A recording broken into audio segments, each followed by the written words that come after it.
7 months into the Gaza war, political equations have shifted significantly. Israel is losing allies, and in the latest blow, the US has put arms shipments on hold, which raises the question, can Netanyahu win this war alone? And at what cost? Meanwhile, in Europe, Xi Jinping is exposing the disunion, whipping up anti-Western sentiments in Serbia before he heads to Hungary. Elsewhere, the Taliban is attending an OIC meeting, Organization of Islamic Countries. Does this mean that they recognize the Taliban regime? We'll discuss that. In India, aviation chaos after Air India Express cancels scores of flights. In Australia, a cap on student visas is directly hurting Indian students. The campus protests of America have spread to the rest of the world. Dramatic scenes in Europe, complete with police bulldozers and multiple arrests. In Germany, opposition leaders are asking for a kebab subsidy. We'll tell you why. In Malaysia, the government is mulling what's being called Orangutan Diplomacy. We'll explain. In the US, the state of Minnesota has passed a Taylor Swift law. What does it say? And all about the Met Gala and its complete disconnect with the real world. That and more coming up. The headlines first. In India, Rahul Gandhi's close aide Sam Pitroda resigns as the chairman of the Indian Overseas Congress. The decision comes after the Congress leader sparked a massive controversy. He said people in India's east look like the Chinese, while those in the south of the country resemble Africans. No end to UK Prime Minister Rishi Sunak's troubles. Another Conservative leader leaves to join the opposition Labour Party. It's the second defection in as many weeks. Just last week, the Tories suffered heavy losses in the local election. AstraZeneca withdraws its COVID vaccine worldwide. The pharma giant cites dwindling demand for this decision. Recently, AstraZeneca admitted that its COVID vaccine could cause rare but life-threatening injuries. In the UK, the company is facing multiple lawsuits alleging that its vaccine caused deaths. Malta's former Prime Minister and the current Deputy Prime Minister are charged with fraud and money laundering. The island country's central bank governor also facing similar allegations. This case relates to a hospital privatization scandal in 2015. And a court in Hong Kong bans the protest song Glory to Hong Kong. Authorities demand online platforms like Google remove it from their search results. The song became popular during the pro-democracy protests in 2019. It is the first song to be banned in Hong Kong since Britain handed the territory over to China in 1997.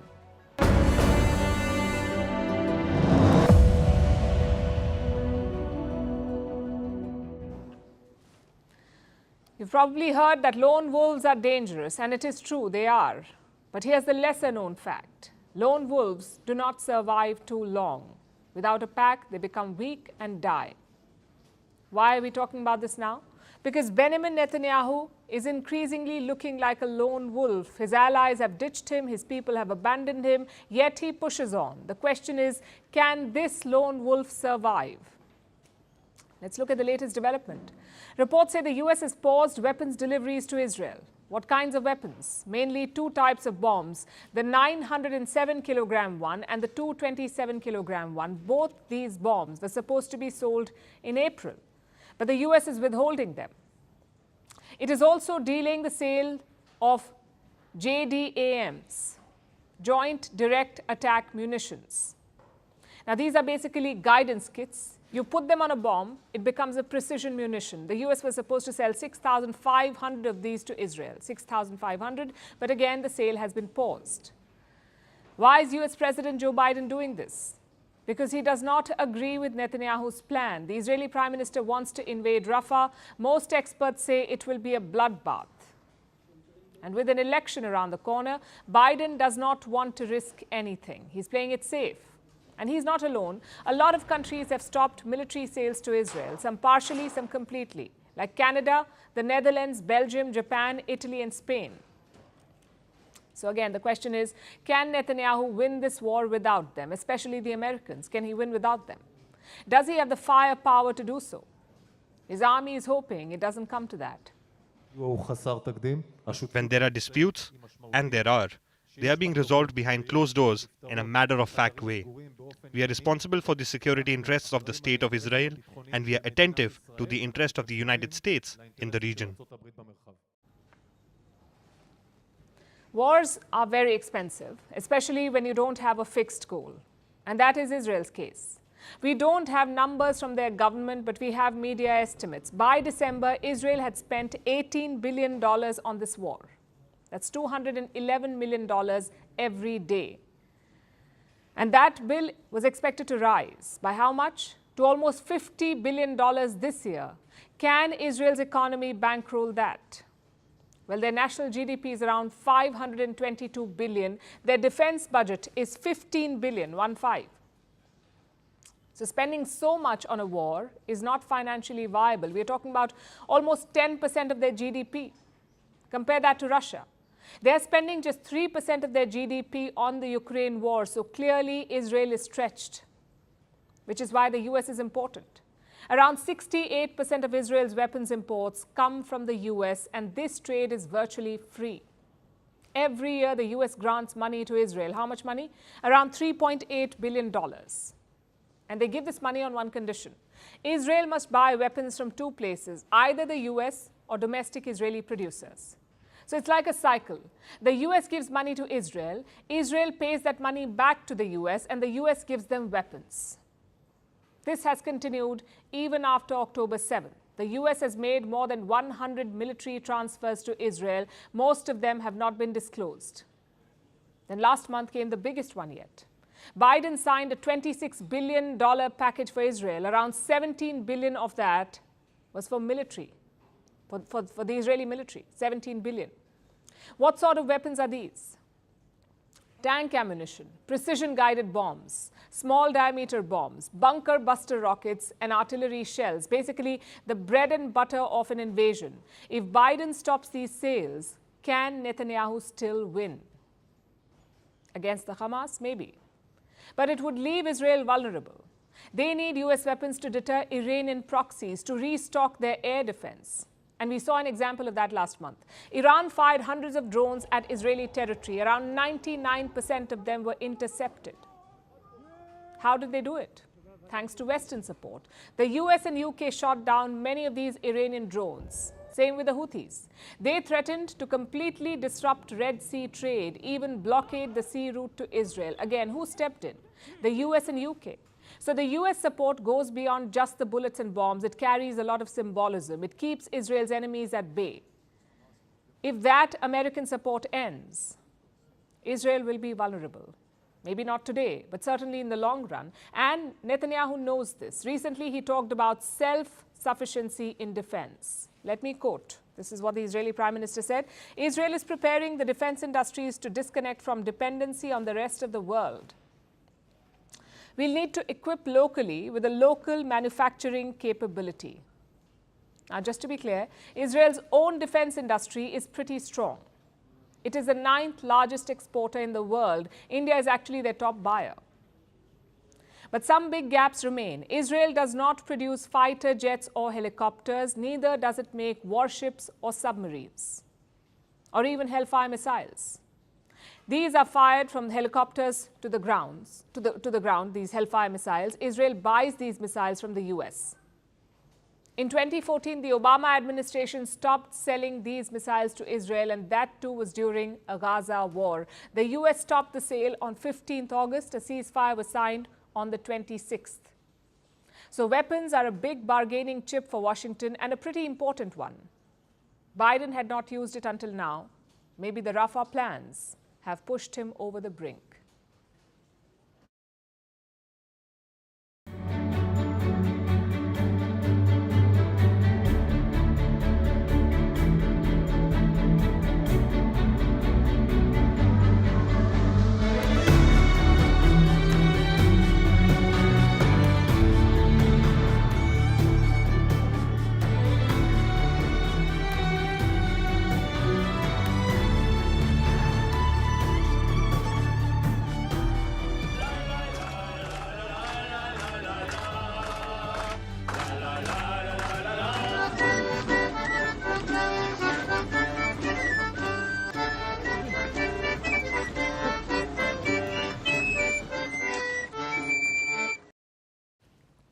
Xi Jinping is in Europe looking to exploit cracks in the European Union.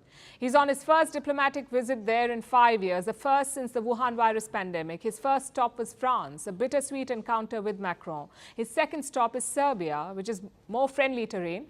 Belgrade, the capital of Serbia, is all decked up to welcome Xi. You cannot miss his presence today. You'll see Chinese flags everywhere, from the highways to the city, and in the heart of the capital, an entire tower has been draped in the Chinese flag.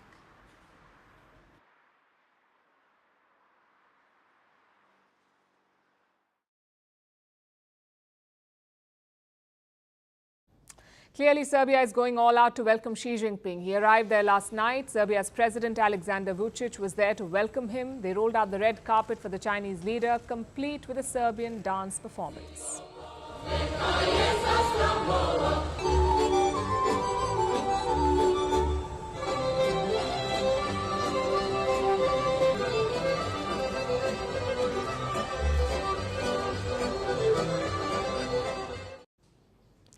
What explains this warmth? Serbia is a rare European ally of China. It ticks all the right boxes for Beijing. It is not a member of the European Union. Its biggest source of FDI, its biggest foreign investor is China. Serbia backs China's claims on Taiwan, and in return, Beijing supports Serbia's claims on Kosovo. And to top it all, President Vučić calls Xi Jinping his friend. President Xi and People's Republic of China mean a lot to us. They are our sincere friends. Xi and Vučić met at the Palace of Serbia. Again, there were large crowds there just to greet the Chinese president. The optics convey a deeper message, one that the rest of Europe cannot afford to ignore. China is far from being isolated in this region. In countries like Serbia, where there is a strong anti-Western sentiment, China still holds considerable influence. And Xi Jinping is evidently trying to harness it. Before his arrival in Serbia, he criticized the US and NATO. He spoke about the Kosovo War.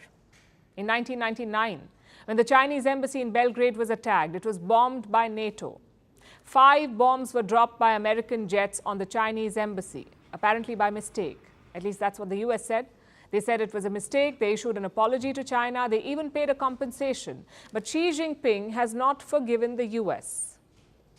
He recently wrote an op-ed for a local newspaper, and let me quote from what he said. 25 years ago, NATO flagrantly bombed the Chinese embassy in the Federal Republic of Yugoslavia, killing 3 Chinese journalists. We must never forget this. Xi Jinping's visit happens to coincide with the 25th anniversary of that bombing. So the symbolism is on point. At the same time, the visit does not lack in substance. The Chinese leader has offered trade deals and investment proposals. Listen to this. During my last visit to Serbia, we jointly decided to raise our relationship to a comprehensive strategic partnership. Serbia since has become China's first comprehensive strategic partner in Central and Eastern Europe. I have much to say during the following hours. I believe my visit this time will open a new chapter in the China-Serbia relationship. So what would this chapter look like? The joint statement from today gives some insights. China and Serbia have signed 29 deals today. The biggest among them was this, the China-Serbia Free Trade Pact. The deal was actually signed last year, but now both nations have decided to implement it, and the impact could be significant. According to Serbia, this pact will eliminate tariffs on 90 to 95% of the goods. This will happen over a period of 5 to 10 years, and EVs will be key to this partnership. That's electric vehicles. It's a very touchy subject in Europe. But Serbia's deal with China openly defies Brussels. Let me explain how. The EU wants to reduce imports of Chinese EVs. They're preparing to slap tariffs on Chinese cars coming to the European Union. But Serbia is doing the exact opposite. It is opening the doors wide for all kinds of Chinese goods. And the same script could play out tomorrow when Xi Jinping reaches Hungary. That's the 3rd and final stop in his 5-day Europe tour. Again, Hungary is a friendly country for Xi, and he's setting the tone for his engagements by praising Viktor Orbán, the Prime Minister of Hungary. Xi Jinping said Orbán is pursuing an independent foreign policy and resisting pressure from the West. Like I said in the beginning, the Chinese leader is exploiting cracks in the EU. The union is divided, while Brussels is trying to keep China in check. However, unconvincingly, EU members are taking their own path.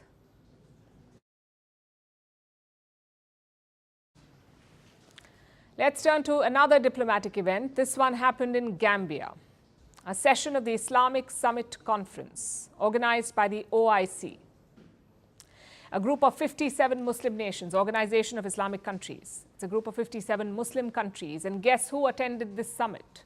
The Taliban. Their foreign ministry spokesperson traveled to Gambia for this summit. He took part in the discussions. And why is this important? Because none of these countries recognize the Taliban regime. In fact, they criticize it. Listen to the joint declaration they adopted at the very same summit. We stress the importance of full respect for the human rights of all Afghans and the need to protect the fundamental rights of Afghan girls and women, especially the right to education and work. But why take the long route? A Taliban representative was right there. So why not tell him directly? Because this whole thing is quite confusing. The Taliban took power in August 2021. It's been almost 3 years since they conquered Kabul. So safe to say they're not going anywhere, not immediately. Which means you have two options: either engage with them or shun them. Now the Chinese have chosen option one. This year, Beijing accepted an ambassador from the Taliban and Xi Jinping himself received the credentials. So China has made up its mind. It wants to do business with the Taliban. Which brings us to the second camp. Who is shunning them? At this point, no one. Most countries have figured out a hybrid approach, sort of like issue-based engagement. If it suits them, they will talk to the Taliban. If not, they will stay away. Just look at the United States. They have frozen Afghanistan's central bank reserves. We're talking about $3.5 billion. The US has frozen that money. The Taliban wants it back, but the US says, keep dreaming. Yet the same US held talks with the Taliban last year. Their focus was terrorism. India too has talked to the Taliban. There is an Indian technical team based in Kabul. It handles humanitarian work. Plus, the last Taliban regime supported terrorism in Kashmir, so this time New Delhi is keeping a close eye. But who loses out here? The ordinary people of Afghanistan, especially the women and minorities. Girls in Afghanistan cannot attend school or college, nor can they work. And the legal system is a farce. Adultery, for example, is punished by stoning and flogging. Not for men, of course. Such brutality is limited to women. So all countries face a tough choice. On the one hand, you cannot recognize and embrace such a regime. It is vile and oppressive. On the other hand, Afghanistan is very important. Islamic State offshoots are gaining a foothold there. Even Al-Qaeda is on the rise.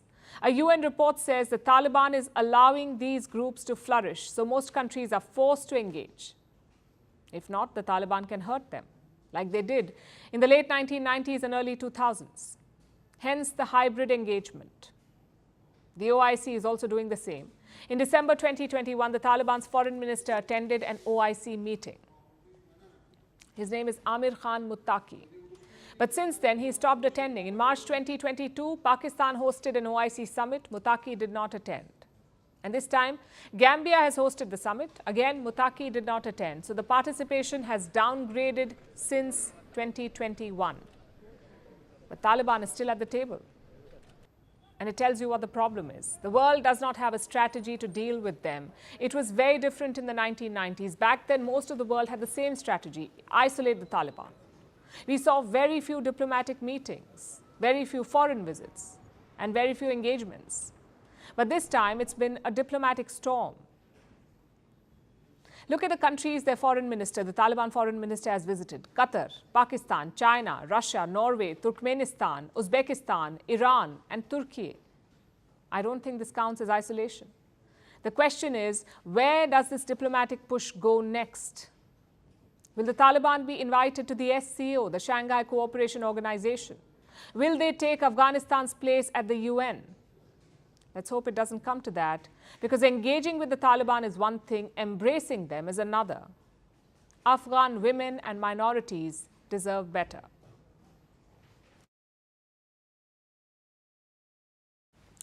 Flying in India has become a game of chance. Your flight could be delayed, it could be cancelled, or worse, you may be served dinner on the tarmac. This morning, it was Air India Express's turn. It cancelled more than 90 of its flights, both domestic and international, 90 flights. Passengers were stuck, operations were hampered. The airline offered an apology. India's aviation regulator took up the matter. They want answers. But what led to this crisis? Apparently, a so-called sick leave by senior crew members. It started on Monday evening. Crew members began calling in sick, so some flights had to be cancelled. By Tuesday, the situation escalated. More employees refused to show up. 300 crew members were missing. Some even switched off their phones. This morning, it snowballed. How do you operate flights with hundreds of your staff missing? So Air India Express began cancelling flights, and chaos followed. But what explains this mass sick leave? Was there a virus on board, or is there something else at play? Air India is yet to comment, but reports suggest it's because of brewing discontent. Employees are calling in sick to protest. They want to take a stand against alleged mismanagement. Their union even wrote a letter to the chairman. Let me quote from what it says. It is with great disappointment that we address the growing unrest and dissatisfaction among employees since the takeover by Tata. However, it appears that the reality on the ground does not align with these principles. So they're blaming the Tata takeover. For those of you who've not followed this saga, here's a quick primer. Air India was India's state-owned carrier. Air India Express is its subsidiary. In the year 2021, both were sold to the Tatas. And this acquisition left the Tata Group with 4 airlines. Now they have Air India Express, Vistara, and Air Asia India. By 2023, the Tatas wanted to merge them all. They wanted to keep just 2 airlines, one full-service carrier and another low-cost carrier. So Air India and Vistara would become a full-service airline. Air Asia India and Air India Express would be the low-cost carrier. That was the plan. On paper, it sounded like the perfect merger, but on the ground, it hit hurdles. The trouble began with Vistara last month. Employees protested against the merger. First officers called in sick. They complained about the new pay structure. Close to 100 flights were cancelled. And now the same is happening at Air India Express. So clearly, the merger is not going well. But the Tatas have not addressed it. In fact, they want to speed it up. They want to merge all operations by 2025. And by the looks of it, that could lead to more discontent. Like we said, the aviation regulator has taken up the matter and they want answers. But in the meantime, brace for turbulence. And this couldn't have come at a worse time because this crisis puts pressure on an already burdened system in India. It is the world's fastest growing aviation market. Air traffic may touch 154 million this year, so there are plenty of passengers. The numbers are increasing. But are there enough flights? Right now, India has 5 main air carriers: Indigo, Air India, Vistara, SpiceJet and Akasa. 4 of them are bleeding money. Only Indigo managed to turn a profit last year. Since 2019, 2 major airlines have gone bust in India. Others are operating under stress. There is a lack of pilots and backup staff. Infrastructure is limited, turnaround time is tight, fuel cost is high, plus carriers have to look at cost efficiency. They have to keep prices low, which leads to flight disruptions, cancellations, delays, and poor service. If one airline falters, there's a domino effect. It impacts the entire aviation sector. And at the end of the day, it impacts you, the customer. So if you're traveling in the next few days, be wary. Check if your flight is cancelled or delayed. And also prepare for lofty airfares. Because while India's aviation sector may be soaring, when it hits turbulence, you pay the price.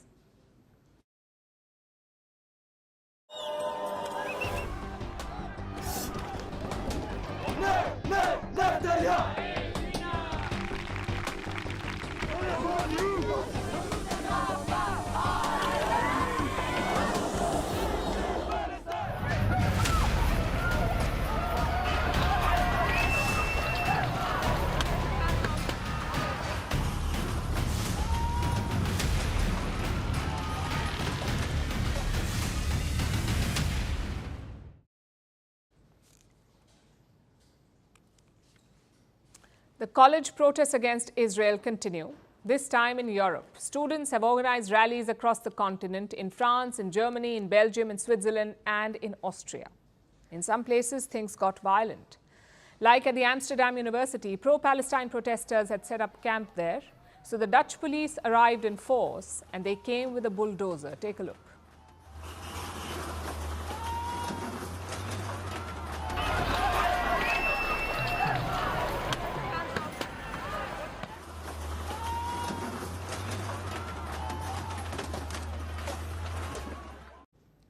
Imagine that, running bulldozers over a student protest site. What if this happened at an Indian college? The sermons would never have ended. The democracy indices would have updated in minutes. But since this is Amsterdam, no such outrage. Either way, these camps appear to be the new strategy. Put up tents in public places, make unrealistic demands and wait for a crackdown. That's what students seem to be doing. Let me show you pictures from the UK's Oxford University. Just look at the tents. They were pitched in front of the Museum of National History. And what do these students want? Same thing as US colleges. They want Oxford to divest from Israel. Now look at Belgium. Around 100 students occupied a university there. They've pitched tents inside the building, even set up food counters. In Spain, similar scenes. Protesting students have set up a camp in Madrid, but the response has not been violent here. You could say that was expected. Spain's government is firmly pro-Palestine, so the students have nothing to fear. In Germany, though, that was not the case. Israel is a very sensitive issue in Germany. Many Germans still carry the guilt of the Holocaust. So protesting against Israel is risky. Nonetheless, students in Berlin set up a protest camp. They occupied a college courtyard. Look what happened next.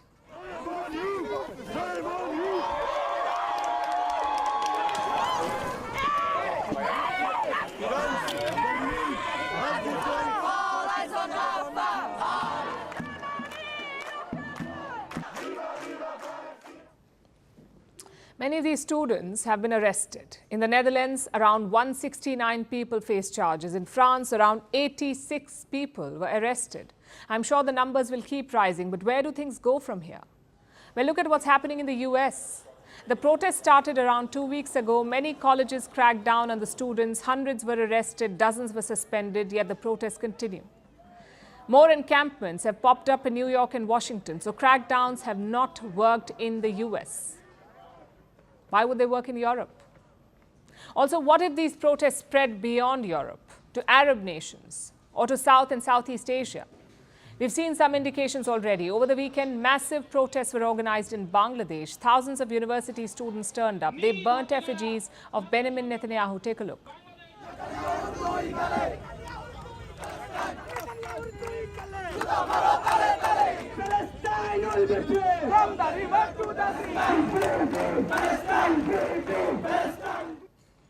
Again, Bangladesh is pro-Palestine. They don't even recognize Israel. So Dhaka may not mind these protests. But every government values public order. You can't have hundreds of students disrupting classes and occupying colleges. Neither can you afford counter-protests. So most governments will be watching this closely, and I know these protests are quite divisive. Even student politics as an issue is quite divisive. But what we are seeing is possibly unprecedented. Students across continents are protesting together in North America, in Latin America, in some parts of West Asia, in South Asia, in Europe, and in some parts of Africa. When was the last time you saw something like this? Maybe for issues like climate change or human rights, but never for something so political. So these protests could have a long-term impact. First, for the cross-continental solidarity, and second, for the result. Divestment may or may not happen, but Western governments have been forced to rethink. That could be the legacy of this campus chaos. Vantage continues after a short break.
Australia, a different kind of campus chaos. They've set a new target for themselves.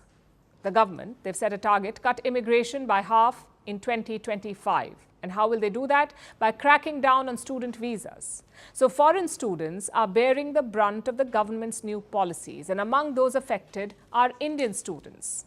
Since 2022, visas granted to Indian students have fallen by 48%. And they could fall further in the coming days. Meanwhile, some universities have imposed a blanket ban on Indian students. They're no longer accepting applications. Will this affect relations between India and Australia? If you're an Indian student planning to study in Australia, this next report is a must-watch. Australia is cracking down on immigration. The first casualty is the student visa. Canberra wants to reduce its intake of foreign students, so it has introduced some new rules. 1. Tougher eligibility criteria. 2. Stronger English language tests. 3. Additional rules for agents bringing students into the country. And 4. Several colleges have been asked to check fraudulent recruitment practices. The biggest change is the amount of savings. Australia has hiked it for foreign students. To study in the country, international students must show proof of savings. In October, it was $13,800. Now, it's around $19,500. It's quite a steep hike in just a few months, and that is impacting a lot of students. Not just that, there are accusations of targeted denial of visas. It's hitting Indian students.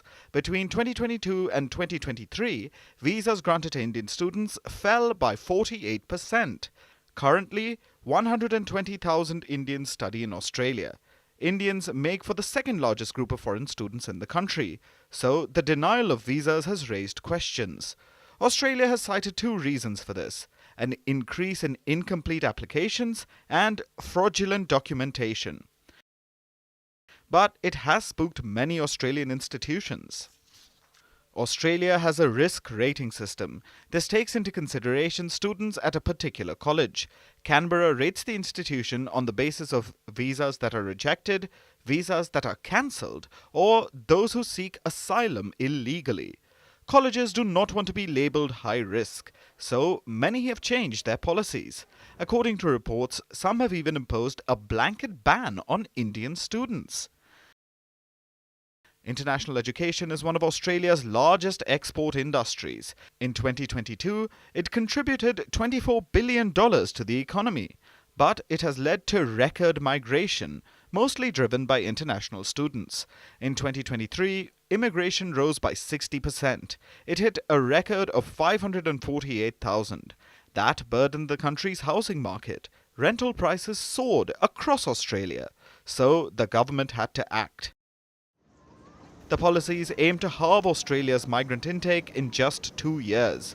It wants to cut new arrivals by about 250,000 a year. Canberra aims to prevent foreigners using colleges to make a backdoor entry into the country. But singling out students from a particular country could harm their reputation. It could even impact bilateral relations. After the pandemic, Australia opened its doors to the world. It called for more investments. It attracted more students with its education policies. But now it is cracking down on those very students.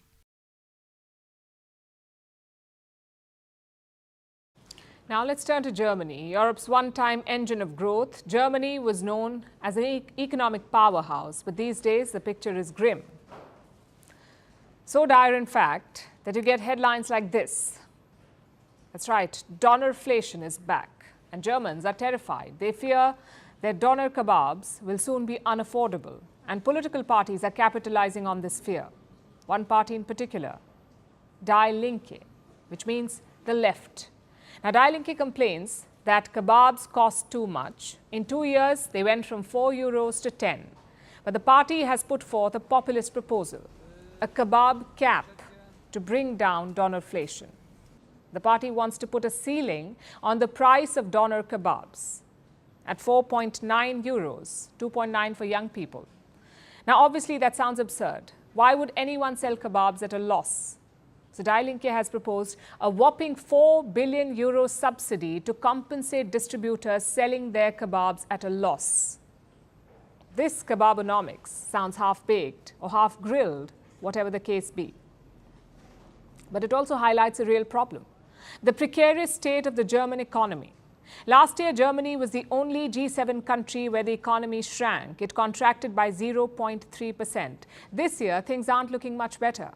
Not according to the German Economic Institute. It's a private research institute in the city of Cologne. It has released a forecast. It says Germany will stagnate this year. That means 0% growth, zero. Last year, the German economy shrank. This year, it could remain stagnant. Now, this is technically a minor improvement. But you know something is wrong when 0% growth is a positive thing. So how did it come to this? How did Europe's growth engine grind to a halt? Well, there are a lot of reasons. First, there was the Wuhan virus. COVID-19 took the world down, Germany included. But as it was recovering, there was another crisis, the Russian effect. Before 2022, before Vladimir Putin's war on Ukraine, Germany depended on Russia for energy. Cheap natural gas from Russia fueled German growth. It helped power German factories at a very reasonable rate. This, in turn, helped Germany manufacture goods cost-effectively. That was the process. Cheap Russian gas subsidized German manufacturing. But that chain snapped in 2022 when Russia invaded Ukraine. In a few months, Germany stopped importing Russian gas. This took a toll on German manufacturing, especially energy-intensive industries like chemicals, metals, and paper. They just started to recover from COVID, but the end of Russian gas stopped their recovery. Of course, Germany is not unique here. The entire world suffered during the pandemic, and all of Europe was affected by the Ukraine war. So why is Germany still lagging behind? Well, there's another problem that's hitting Germany, and that is old age. This is a chart prepared by the International Monetary Fund, the IMF. It looks at the working age population in the G7 countries, how that population is going to change in the next 5 years. As you can see, Germany is in the red. In the next 5 years, Germany will lose the most workers. People will retire and Germany won't be able to replace them with younger workers. And that is never good for an economy. It's unsustainable. It slows down economic growth. All these factors put together, the Wuhan virus, the war in Ukraine, and the aging population have hammered Germany's growth. It may recover from the first two, but Germany can't make its population younger. So unless it increases immigration, Germany is looking at a long, slow road to decline.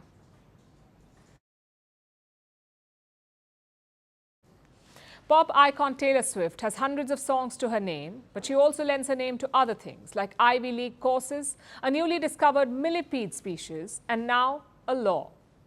The US state of Minnesota has passed a so-called Taylor Swift law. It will protect online ticket buyers in the state. This comes after a 2022 controversy where 14 million fans and bots tried to buy tickets to a Swift concert on the ticketing platform Ticketmaster. And the platform crashed. Many tickets were cancelled, many were resold for enormous amounts, and many fans were left fuming. Now, Minnesota's new law promises to protect consumers from such scenarios, but will it work? Who else will benefit from it? And do other states or nations have similar laws? Here's a report. This is no tortured poet's department. But kindly excuse the Taylor Swift puns in this story.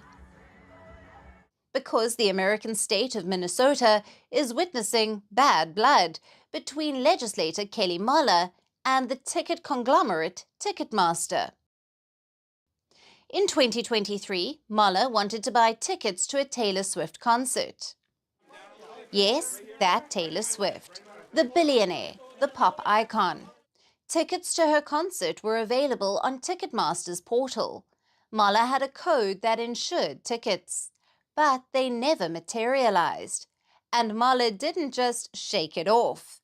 Instead, she introduced a bill called House File 1989, based on Swift's birth year.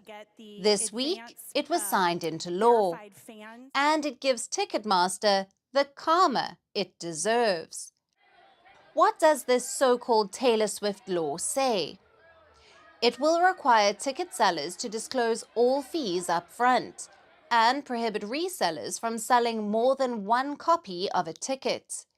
This will give ticket buyers more transparency, control, and choice. This law will apply to Minnesota, both for tickets purchased here and live events held in the state. It will come into force on the 1st of January 2025. And then everything will have changed. Not just for Mueller, not just for Swifties or fans of Taylor Swift, but for everyone buying tickets online for concerts, sporting events, and other live events in Minnesota. You see, Ticketmaster has been receiving scorn for the past few years. It is based in the US, but operates in many countries the world over. Over time, it has become a monolith of ticketing. But it doesn't offer the ticket buying experience it promises to. The portal has fraudulent tickets, bots, resellers who snatch up tickets before consumers get a chance, forcing fans to pay 10 times the price. Plus, Ticketmaster doesn't disclose the final price, so people wait in lines for hours, get a chance to buy a ticket. When they reach checkout, they find hidden costs, making the tickets much more expensive, so consumers feel tricked. When it comes to sporting events, it has become increasingly difficult to buy tickets on the platform. Report after report will prove this, and this is a problem Swifties know all too well. Swift's Eras tour began in 2023. Prior to that, 14 million users and bots tried to buy tickets in November 2022. So the ticketing site crashed. Ticketmaster subsequently cancelled ticket sales. Meanwhile, resellers took advantage of the situation. This fiasco prompted investigation from US lawmakers. I hear others saying, you're making too much money, and that's hurting the consumer because those fees get passed on. If you care about the consumer, cap the price. Cut out the bots. Cut out the middle people. And if you really care about the consumer, give the consumer a break. But nothing much has changed since. The ticketing monopoly has persisted. And so have the problems. Now Minnesota is cracking down and joining the likes of Maryland, which is another US state, and Brazil to pass protections for ticket buyers into law. Ticketmaster is clearly in a delicate situation, and if matters don't improve, Ticketmaster and live event fans may never ever get back together.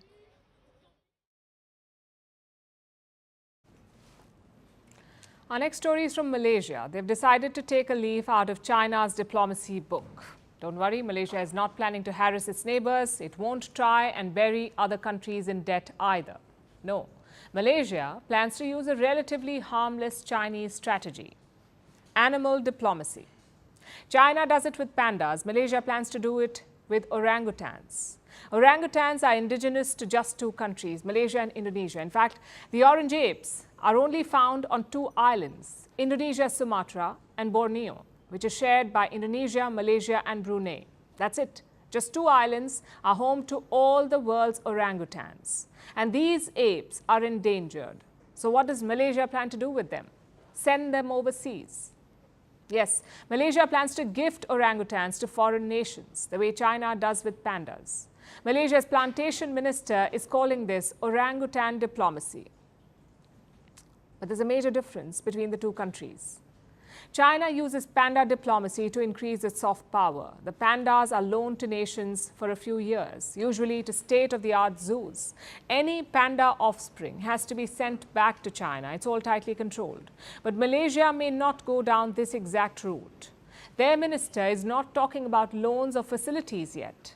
Instead, he's focusing on something else entirely, and that is palm oil. The minister said Malaysia cannot take a defensive approach when it comes to palm oil, so the orangutan diplomacy is part of a charm offensive. Malaysia will gift orangutans to major palm oil importers. The minister specifically mentioned three places: China, India, and the European Union. In fact, the EU might hold the key to understanding this bizarre new move. You see, Malaysia and Indonesia are the world's biggest exporters of palm oil. Together, they control 85% of the market. But that dominance comes at a cost often borne by the orangutans. Malaysia and Indonesia have cut down forests to plant oil palm trees. The destruction of the natural habitat has killed thousands of animals, including the endangered orangutans. This process has been under the scanner for a while, and last year the EU decided to do something about it. They imposed a new regulation, a deforestation-free regulation. And what does it say? It says EU countries cannot import products that result in deforestation. Any natural products like palm oil must not come from new plantations, nothing from areas deforested after 31st December 2020. These new EU rules come into force by the end of this year, so the bloc may stop buying oil from Malaysia, which is why Kuala Lumpur thought of orangutan diplomacy. It hopes to show the EU that its orangutans are safe and healthy, that they're being conserved. It's not exactly the best plan, though. After all, you're evicting endangered animals, handing them over to foreign nations, and that too the biggest buyers of oil, one of the reasons these animals are endangered in the first place. Perhaps Malaysia needs to rethink its plan. But here's the other side of the story. Malaysia is a developing country. It is trying to protect its business. Deforestation is an unfortunate side effect. Hopefully, Malaysia will find a way towards sustainability. But the last thing it needs is threats and lectures from the EU. Europeans colonized both Malaysia and Indonesia. They set up the first plantations in these countries. The British and the Dutch exploited these islands long before the locals did. And now, after pilfering and pillaging the planet for centuries, the Europeans talk about sustainability. As usual, it reeks of hypocrisy. And in this case, it stinks of opportunism too. Europe has its own sources of edible oil. Olive oil is especially popular. There are numerous plantations all over Spain and Greece and Italy. But olive oil is expensive compared to palm oil at least. So what happens if Malaysian palm oil is banned or exports are severely curtailed? Won't that help Europe's indigenous oil industry? It sounds like protectionism. Malaysia has called it crop apartheid. Indonesia says it is regulatory imperialism. Malaysia is appealing the EU rules at the World Trade Organization, but so far it has seen limited success. So orangutan diplomacy is Malaysia's latest tactic, a last-ditch move to protect its trade. It may not be the best idea, but it proves that Malaysia won't quit until it exhausts all options.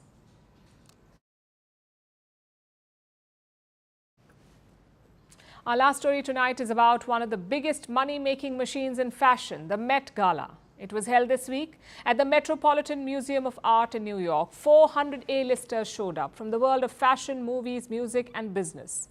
Most stars brought their A game, not necessarily in terms of fashion, but ludicrousness. One singer had to be lifted and brought up the stairs because she could not walk in what she was wearing. Another wore what looked like a mosquito net. Stars attended this big party in bizarre outfits. Yet together, they raised $26 million for the museum's Costume Institute, once again proving the Met's complete disconnect from the outside world. Here's a report. This week, the world tuned in to dissect the Met Gala. It was held at the Metropolitan Museum of Art in New York. Who attended it? All kinds of A-listers. Billionaire businessmen, fashion icons, movie stars, singers, reality stars, and so on. About 400 guests were in attendance. This was one of the most elite fashion events of the year. But it was also a buffet of baffling outfits, as it usually is. Of course, we aren't talking about the male stars. They did what they do best, which is show up in a black tux. Underwhelming to say the least. But some celebrities got innovative and took inspiration from household items. Singer Lana Del Rey showed up in a mosquito net, and Rita Ora was in a ribbon curtain. Meanwhile, South African singer Tyla showed up wearing sand. Yes, sand, and well, crystals, because that addition makes it haute couture. Except she couldn't walk. She had to be lifted and carried up the stairs. But this wasn't the only buzzworthy moment that trapped our attention, pun intended. Because Ed Sheeran got stuck in FKA Twigs' noodle dress. Most of all, there were lots of florals, power poses, and memes. Well, why wouldn't there be? One star looked like she was visiting her barber. Celebs went all out with their creativity. But if you're a fan, don't take the harsh comments to heart. These moments did seem bizarre, but maybe that's what fashion is. In fact, the gala was less about the absurdity of it all and more about the unmet expectations at the Met. This year the theme was the Garden of Time, based on J.G. Ballard's 1962 short story. It's a haunting piece about power and status. It's a biting commentary on the ruling class.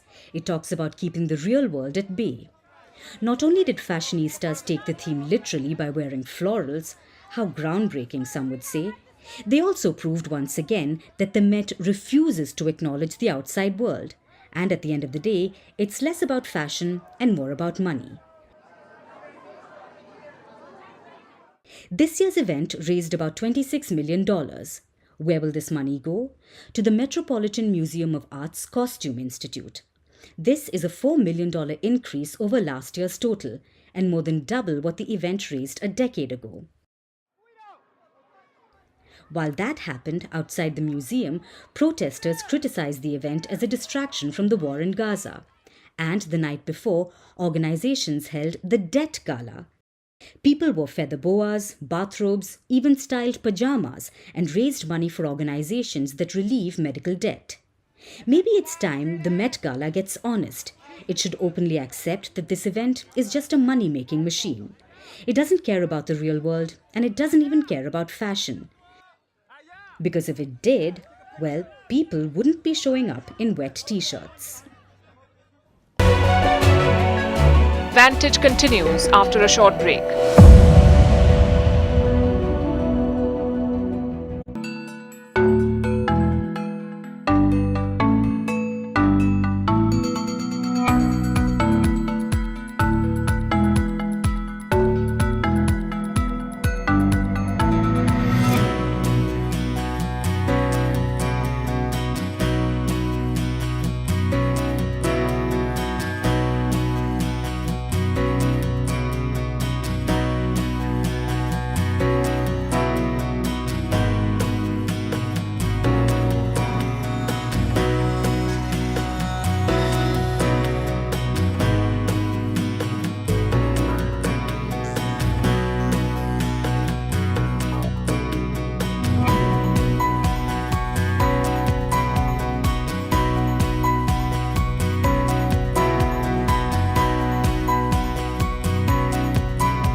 Now it's time for Vantage Shots, images that tell the story. In Istanbul, a Boeing 767 cargo plane landed on its nose, forcing its pilots to climb out of the cockpit window. In France, skies lit up to celebrate the arrival of the Olympic flame. And do you hate doing daily chores? Well, very soon you could get a humanoid robot to do the job. Finally, we're taking you back in history. On this day in 1980, smallpox was eradicated from the world. It was one of the most devastating diseases known to humanity. Smallpox led to millions of deaths across the globe. Widespread immunization and surveillance helped eradicate the highly infectious disease. We're leaving you on that note. Thanks for watching. We will see you tomorrow.